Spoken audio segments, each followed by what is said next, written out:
ನಿಮ್ಗೆ ಬುದ್ಧಿ ಬಂದಾಗಿದೆ ಅಂತ ಹೇಳೋದಾದ್ರೆ ಯಾವ ಸಿನಿಮಾ ನೆನಪಿದೆ ಅಂದ್ರೆ ಅಂದ್ರೆ ತಂದೆ ಸಿನಿಮಾಗಳು ಮಾಡ್ತಾ ಇದಾರೆ ಅನ್ನೋದು ಗೊತ್ತು. ಬಟ್ ನೀವು ನೋಡಿದಾಗೆ ಯಾವ ಸಿನಿಮಾದ ಶೂಟಿಂಗ್ ನಡೀತೈತೆ ಆ ಸಂದರ್ಭದಲ್ಲಿ ಅಂದ್ರೆ ಬುದ್ಧಿ ಬಂದಾಗಿದ್ದ ಅಂದ್ರೆ ಇದು ಸಿನಿಮಾ ಏನೋ ಒಂದು ಶೂಟಿಂಗ್ ನಡೀತಿದೆ ಅನ್ನೋದೆಲ್ಲ ಅಲ್ಲ ಹಂಗೆ ನಾವು ಚಿಕ್ಕವರಿದ್ದಾಗ್ಲೂ ಸಿನಿಮಾ ಶೂಟಿಂಗ್ ನಡೀತಾ ಇದೆ ಅನ್ನೋದು ಗೊತ್ತಾಗ್ತಾ ಇತ್ತು. ಸೊ ಆ ಇದಿದೆ. ಓಕೆ. ಅಂದ್ರೆ ನೀವು ನಾನು ಇಂಡಸ್ಟ್ರಿಗೆ ಬಂದ ಮೇಲೆ ಇಲ್ಲಿ ಯಾವ್ದು ನಡೀತು ಅಂತ ಅಲ್ಲ ಅಂದ್ರೆ ಮೀನ್ಸ್ ಸಿನಿಮಾದ ಒಂದು ಶೂಟಿಂಗ್ ನಡೀತಾ ಇದೆ, ನಮ್ಮ ತಂದೆಯವರು ಈ ಸಿನಿಮಾ ಕೆಲಸ ಮಾಡ್ತಾರೆ, ಮಕ್ಕಳಿದ್ದಲ್ಲೂ ಸಿನಿಮಾ ಶೂಟಿಂಗ್ ನಡೀತಾ ಇದೆ.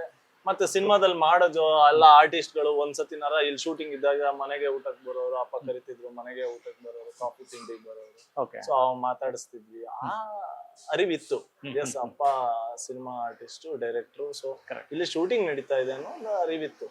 ತುಂಬಾ ಚಿಕ್ಕದಿದ್ದಾಗ ಇರ್ಲಿಲ್ಲ ಅನ್ನೋದ್ ಬಿಟ್ರೆ ನಾನು ಒಂದು ಥರ್ಡ್ ಫೋರ್ತ್ ಫಿಫ್ತ್ ಇದ್ರ ಟೈಮಲ್ಲೇ ನನಗೆ ಗೊತ್ತಾಗ್ತಾ ಇತ್ತು ಸಿನಿಮಾ ನಡೀತಾ ಇದೆ, ಶೂಟಿಂಗ್ ನಡೀತಾ ಇದೆ. ಆ ತರ ನೆನಪುಗಳು ಅಂತಂದ್ರೆ ಯಾವ ಸಿನಿಮಾ ನೆನಪಾಗುತ್ತೆ ತಟ್ಟಂತ ಈ ಮನೆಯಲ್ಲಿ ಶೂಟಿಂಗ್ ಆಗಿದ್ದು ತಂದೆಯವ್ರ ಸಿನಿಮಾ ಅಂತಂದ್ರೆ?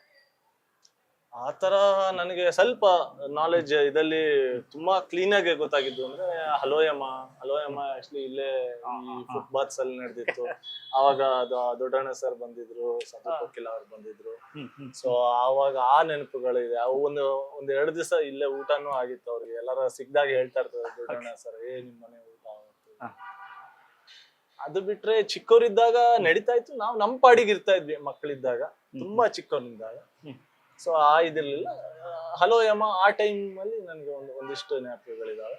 ಬಿಟ್ರೆ ತುಂಬಾ ಚಿಕ್ಕವ್ರು ಇದ್ಬೇಕಾದ್ರೂ ಸಾಂಗ್ ಡಿಸ್ಕಷನ್ಸ್ ಆಗ್ಲಿ, ಬೇರೆ ಡಿಸ್ಕಷನ್ಸ್ ಆಗ್ಲಿ ಇಲ್ಲೇ ನಡೀತಾ ಇತ್ತು. ಹಂಸಲೇಖ ಸರ್ ಬರೋರು, ಒಂದು ಹಾರ್ಮೋನಿಯಂ ಇತ್ತು, ಆ ಹಾರ್ಮೋನಿಯಂ ಇಲ್ಲೇ ಸಾಂಗ್ ಕಂಪೋಸಿಷನ್ಸ್ ಟ್ಯೂನ್ಸ್ ಎಲ್ಲ ನಡೀತಾ ಇತ್ತು. ಇಲ್ಲಿ ಆಚೆ ಕಡೆ ಎಲ್ಲ ಡಿಸ್ಕಷನ್ಸ್ ಆಗ್ತಾ ಇತ್ತು. ಒಂದಿಷ್ಟು ಆರ್ಟಿಸ್ಟ್ ಗಳು ಬಂದವ್ರಿಗೆ ಸ್ಕ್ರೀನ್ ಟೆಸ್ಟ್ ಇಲ್ಲೇ ಆಗ್ತಾ ಇತ್ತು. ಸೊ ಅದೆಲ್ಲ ನೋಡಿದ್ ನೆನಪಿದೆ. ಉಪ್ಪಿ ಸರ್ ಬಂದಿದ್ದ ನೆನಪೇನಾದ್ರೂ ಇದೆಯಾ ಅಂತ ಅವ್ರು ನೋಡಿದ್ದು ಫಾರ್ ದಿ ಫಸ್ಟ್ ಟೈಮ್ ಈ ಮನೆ ಬಂದಾಗ? ಇಲ್ಲ, ಅವಾಗ ನಾನು ತುಂಬಾ ಚಿಕ್ಕವನು. ಓಕೆ. ಓವರ್ ದಿ ಟೈಮ್ ನಾನು ಅವರು ಅಪ್ಪನ ಹತ್ರ ಸುಮಾರು ವರ್ಷ ಇದ್ದಾಗ ನಾನು ಸ್ವಲ್ಪ ಬೆಳೆದಾಗ ಒಂದು ಟೈಮ್ ಅದು ಅಂದ್ರೆ ಅವಾಗ ನಾನು ಫಿಫ್ತ್ ಸಿಕ್ಸ್ತ್ ಅಲ್ಲಿ ಇದ್ನೋ ಏನೋ ಗೊತ್ತಿಲ್ಲ. ಆ ಟೈಮ್ದು ಒಂದೆರಡು ನೆನಪಿದೆ. ಇಲ್ಲಿ ಅವರು ಡಿಸ್ಕಷನ್ಸ್ ಮಾಡ್ತಾ ಇದ್ದಿದ್ದು. ಒಂದ್ ದಿವಸ ಅವ್ರ ಹತ್ರ ಒಂದು TVS ಇತ್ತು. ಆ TVS ಅಲ್ಲಿ ಅವ್ರ ಮನೆಗ್ ಕರ್ಕೊಂಡು ಹೋಗಿದ್ದು. ಸೊ ಅವ್ರ ಮನೆಗ್ ಕರ್ಕೊಂಡು ಹೋಗಿ ಅಲ್ಲಿ ಊಟ ಮಾಡಿದ್ದು. ಈ ತರ ಒಂದು ಸಣ್ಣ ನೆನಪು. ಮತ್ತೆ ನಾವು ಇಲ್ಲ ಆಡ್ತಾ ಇದ್ದಾಗ ನಮ್ಮ ಅಣ್ಣನ ಫ್ರೆಂಡ್ಸ್ ಎಲ್ಲ ಇಲ್ಲಿ ಗ್ಯಾಂಗ್ ಇತ್ತು. ಅವಾಗ ಕ್ರಿಕೆಟ್ ಆಡೋರು ಇಡೋರು. ನನ್ನನ್ನು ಸೇರ್ಸ್ಕೊಂಡಿಲ್ಲ, ನಾನು ಅಳ್ತಾ ಬಂದು ಹೇಳಿದ್ದಕ್ಕೆ ಅಲ್ಲಿ ಹೋಗ್ಬಿಟ್ಟು ಅವರು ಯಾಕೋ ನಮ್ ಗುರುಗಳ ಮಗನ ಆಡ್ಸೋ ಅಂತ ಆವಾಜ್ ಹಾಕಿ ಅವ್ರಿಗೆ ಸೇರ್ಸಿ.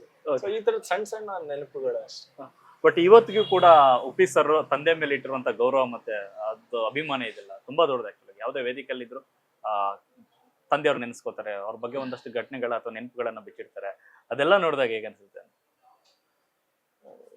ಖುಷಿ ಅನ್ಸುತ್ತಲ್ವಾ, ಯಾರೋ ಒಬ್ರು ಅಪ್ಪನ ಬಗ್ಗೆ ಹೇಳಿದಾಗ ಮಗನಾದ ನನಗೆ ಖುಷಿ ಆಗುತ್ತೆ. ಮೇ ಬಿ ಈ ವಾತಾವರಣನೇ ನಿಮ್ಮನ್ನ ಸಿನಿಮಾ ಕರ್ಕೊಬರಕ್ ಕಾರಣ ಆಗಿತ್ತ ಅಂತ? ಇಲ್ಲ, ವಾತಾವರಣ ಸಿನಿಮಾಗ್ ನನ್ನನ್ನು ಕರ್ಕೊಂಬರೋದಾಗಿದ್ರೆ ತುಂಬಾ ಹಿಂದೆ ಸಿನಿಮಾಗ್ ಬಂದಿರ್ತಿದ್ನೇನೋ. ನನ್ನ ಎಂಟ್ರಿನೇ ತುಂಬಾ ಲೇಟ್. BCom ಆದ್ಮೇಲೆ ಅದು ಆವಾಗ ನಾನು ಡಿಸೈಡ್ ಮಾಡ್ಬೇಕು ಅಂತ ಅಂದಾಗ ಕ್ರಿಕೆಟ್ ಇದೆಲ್ಲ ಇಲ್ಲ ಸಿನಿಮಾ ಅಂತ ಡಿಸೈಡ್ ಮಾಡು ಟಕ್ ಅಂತ ನಾನು ಸಿನಿಮಾಗ್ ಬರ್ಲಿಲ್ಲ. 1 ವರ್ಷ ಅಭಿನಯ ತರಂಗ ಕೋರ್ಸ್ ತಗೊಂಡೆ, ಇನ್ನೊಂದು ವರ್ಷ ಡ್ಯಾನ್ಸ್ ಸ್ಟಂಟ್ಸ್ ಎಲ್ಲ ಕಲಿತೆ. ಸೊ ಅಲ್ಲೂ ಒಂದ್ ಸ್ವಲ್ಪ ಟೈಮ್ ತಗೊಂಡು ತುಂಬಾ ಲೇಟ್ ಬಂದಿದ್ ನಾನು. ಆಕ್ಚುಲಿ ಅಪ್ಪ ಪೀಕಲ್ ಇದ್ದಾಗ ನನಗೆ ಸಿನಿಮಾಗಳು ಅವ್ರು ಯಾವ್ದಕ್ಕೂ ನಮ್ಮನ್ನ ಇದೇ ಮಾಡು ಅದೇ ಮಾಡು ಅಂತ ಇದಾಗಿ ಹೇಳ್ತಾ ಇರ್ಲಿಲ್ಲ, ರೆಸ್ಟ್ರಿಕ್ಟ್ ಮಾಡ್ತಾ ಇರ್ಲಿಲ್ಲ. ಅಥವಾ ಬಾ ಸಿನಿಮಾ ನೋಡ್ಕೋ, ಶೂಟಿಂಗ್ ಬಾ ಅಂತ ಯಾವತ್ತೂ ಕರೀತಿರ್ಲಿಲ್ಲ. ಸೊ ಹಾಗಿದ್ದಾಗ ನಂದೇ ಆದ ಜೀವನ ಅಂದ್ರೆ ಕ್ರಿಕೆಟ್, ನಾವು ಹುಡುಗರು ಆಟ ಆಡು ಇದು ಮಾಡು ಇದೆಲ್ಲ ಇರ್ತಾ ಇದ್ವಿ. ಸೊ ಅವ್ರು ಯಾವತ್ತು ಇದೇ ಮಾಡ್ಬೇಕು ನೀನು ಬಾಯ್ ಒಲೆ ನೋಡ್ಕೋ ಈ ತರ ಕರ್ದಿರ್ಲಿಲ್ಲ. ಆ ತರ ಕರ್ದಿದ್ರೆ ನಾನೇನಾರ ಅವಾಗ ಇದಾಗಿದ್ದಿದ್ರೆ ನಾನು ಗೊತ್ತಿಲ್ಲ ಸಿನಿಮಾಗ್ ಬರ್ತಿದ್ನೋ ಇಲ್ವೋ ಅಂತಾನು ಗೊತ್ತಿಲ್ಲ. ಸೊ ಅದು ನನಗೆ BCom ಆದ್ಮೇಲೆ ಬಂದಂತಹ ಇದು. ಸೊ ಅದಾದ್ಮೇಲೆ ಹಿ ವಾಸ್ ವೆರಿ ಸಪೋರ್ಟಿವ್. ಅವ್ರು ಏನೇ ಆದ್ರು ನಾನ್ ಏನೇ ಮಾಡ್ಬೇಕು ಅಂತ ಫಸ್ಟ್ ಕಾಲ್ ಇಡ್ಬೇಕು, ಅದಾದ್ಮೇಲೆ ಅವ್ರ ಸಪೋರ್ಟ್ ಸ್ಟಾರ್ಟ್ ಆಗುತ್ತೆ. ಅವ್ರಾಗೆ ನೀನು ದುಡಲ್ಲ, ಯಾವುದಕ್ಕೂ ಇದುವರೆಗೆ ದುಡಿಲ್ಲ.